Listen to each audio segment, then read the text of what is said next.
बताइए कैसे? थोड़ा मैं इधर से निकल रहा था तो मैंने भीड़ देखी गुरुजी, तो मुझे थोड़ा मिलने की इच्छा हुई, तो मुझे जिज्ञासा है ज़रा ये भृगु महाराज के बारे में जानने की, तो मैं यही पूछ रहा था। तो ये मेरा ना भृगु संहिता ग्रंथ है जो कि भृगु ऋषि ने लिखा था। जैसे आप अपना नाम, date of birth, time, place, ये सारी चीज़ें देते हैं, तो इसमें 5 से 7 दिन लगते हैं ढूंढने में, जिसमें आपका पास्ट, प्रेजेंट, फ्यूचर, अगला जन्म, पिछला जन्म, ये सारा कुछ आता है। और इसके अंदर जैसे आपने पूर्व जन्म में ऐसा क्या कर्म किया जिसके वजह से आपको इस जन्म में जो भी दिक्कतें आ रही हैं जी वो भी सब इसमें वर्णन। गुरुजी जैसे कोई आप उपाय बताते हैं तो कितने दिन में असर होगा या उसका क्या खर्चा आएगा, तो मुझे भी कैसे लगेगा कितने दिन में मुझे फ़र्क पड़ता जा रहा है? जैसे इसके अंदर कोई उपाय आता है, कुछ भी आया, चाहे मंत्र जप आए, वैसे इसके अंदर जो आता है मंत्र जप आता है मेन, हवन आता ही है, पूजा आता ही है और दान आता है। ये 3-4 चीज़ें इसमें मेन आती हैं। इसमें कोई स्टोन का उपाय नहीं आता या कोई ताबीज या इस टाइप का कोई उपाय नहीं आता इसमें। मेन इसमें मंत्र जाप का आता है। आप जैसे आज पेड़ लगाओगे तो 3 महीने बाद जाके उसकी फसल खा पाओगे। बिल्कुल। तो ऐसी इसमें मंत्रों की शक्ति है जिससे कि आप अपना जीवन बदल सकते हैं। भृगु संहिता में मेन दान है, पूजा है, जप है, हवन है।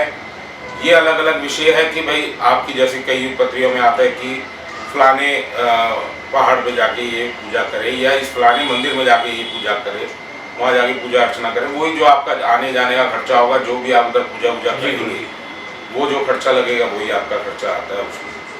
तो ऐसे इसमें होता है और कम से कम 6 महीने का टाइम लगता ही लगता है। ये नहीं कि भाई आज ही हाथ पे सरसों उग जाए, वो तो असंभव है।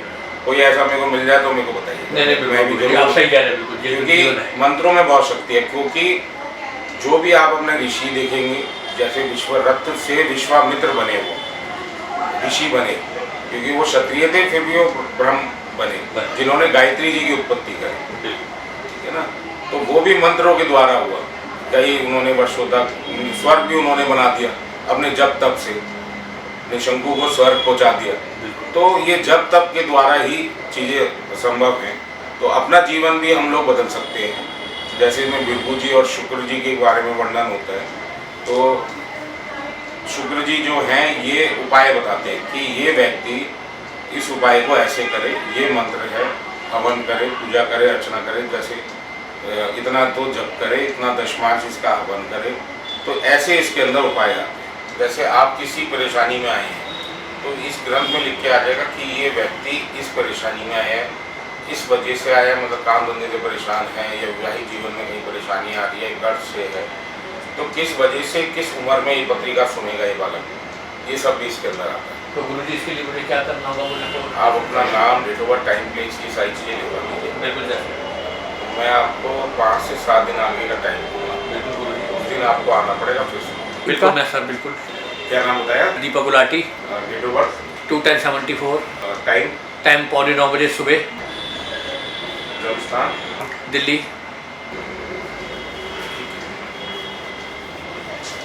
ठीक है भैया, आपको 1 हफ्ते बाद में से पता कर लीजिए कि मिली है क्या नहीं मिली है, फिर मैं आपको बिल्कुल प्रणाम सर। ये भृगु ऋषि के बारे में मुझे जानना है, नाम भी सुना है मैंने ग्रंथों में, जैसे यूट्यूब में देखता हूँ कि भृगु ऋषि की पौराणिक मान्यता थी, इनके कथा में, इनके बारे में थोड़ा बताइए।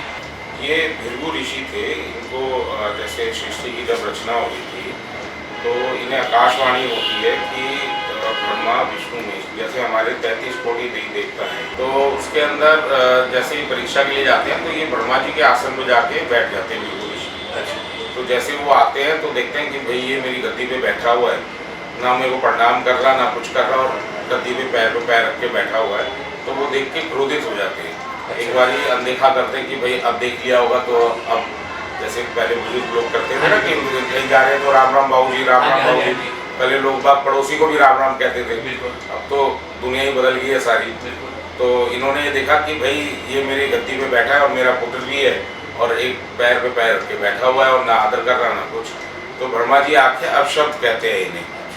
तो जब अपशब्द कहते हैं तो ये क्रोधित होके ये कहते हैं कि तुम्हारी पृथ्वी लोक में पूजा नहीं होगी। तो उसके बाद वहाँ से क्रोधित होकर भगवान शंकर के पास जाते हैं। अच्छा।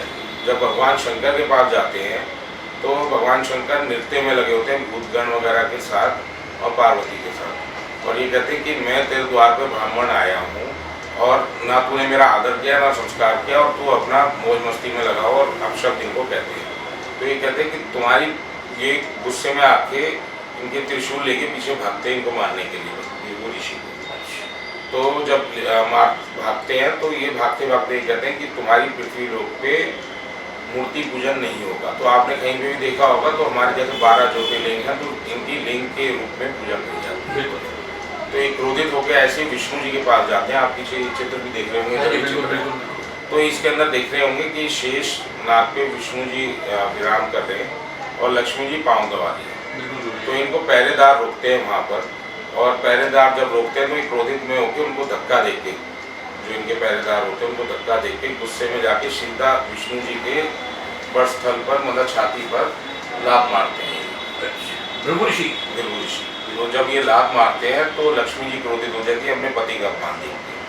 तो ये श्राप देती हैं कि मैं किसी ब्राह्मण के यहाँ नहीं जाऊँगी, लक्ष्मी जी कहती हैं। तो आपने कोई भी कथा देखी होगी, सुदामा की देखी होगी तो या किसी की भी देखी होगी तो उसमें गरीब ब्राह्मण दिखाया गया। तो ये कहते हैं कि मैं ऐसी ग्रंथ की रचना करके जाऊँगा जो कि जिसके पास होगा उसके यहाँ लक्ष्मी की कमी नहीं है। तो ये इस ग्रंथ की रचना करते हैं और इसके आगे और भी लंबी कहानी है क्योंकि अगर मैं कहानी सुनाऊंगा तो काफी सही है। जो मैंने परेशानी भगवान करे आप हाल निकालिए इसका मेरा। तो कहानी बड़ी लंबी है ये क्योंकि 12 साल तपस्या इनकी तपस्या भी करती है 12 दिन। यही जिज्ञासा थी नाम आपने और आप कभी बद्रीनाथ जाएंगे या अपना तिरुपति बालाजी जाएंगे तो उधर इनकी छाती पे चिन्ह दिखाते हैं भृगु ऋषि का। कभी आप देखेंगे तो यहाँ पे इनके ना पैर का निशान दिखाएंगे आपका, बद्रीनाथ में भी दिखाएंगे और तिरुपति बालाजी में। और बाकी उद्धार हुआ था लक्ष्मी का बाद में, वो बड़ी लंबी कहानी है। वो कभी जब समय मिलेगा तो जरूर आप थोड़ा क्या करिए हमारे आप निकालिए हमारे